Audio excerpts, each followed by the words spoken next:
My hope is that when people really get to grips with the material that we've got here, all sorts of new insights will come to them, because the churches in the West and even colleges in the West often just go with the flow of our culture, in which the kingdom of God often simply means going to heaven when you die. And when they're confronted with the fact that it's about something that happens here and now, as Jesus said, on earth as in heaven, then that comes as quite a shock. Or in Paul's letters, people often again assume that Paul is telling them, what do I need to believe in order to get saved, and how do I then behave?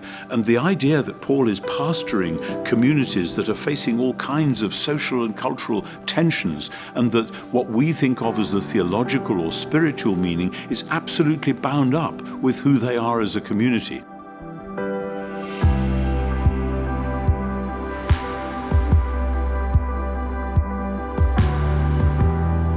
I think Tom has given the church a new way of approaching the New Testament, a new way of understanding the coherence, the story of the New Testament, and he's reminded us all about the importance of Jesus, given new lenses for looking at Paul.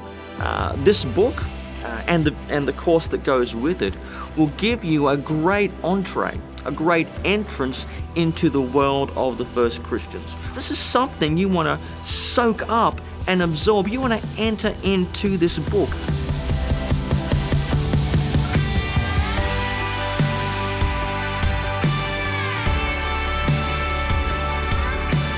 What we're trying to say, among many other things in this book and this course, is that the resurrection of Jesus began the new creation which God had long planned.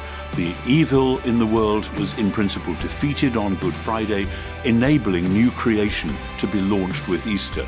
And then the summons of reading the New Testament is to take part in, to share in that new world, and to become part of it for oneself.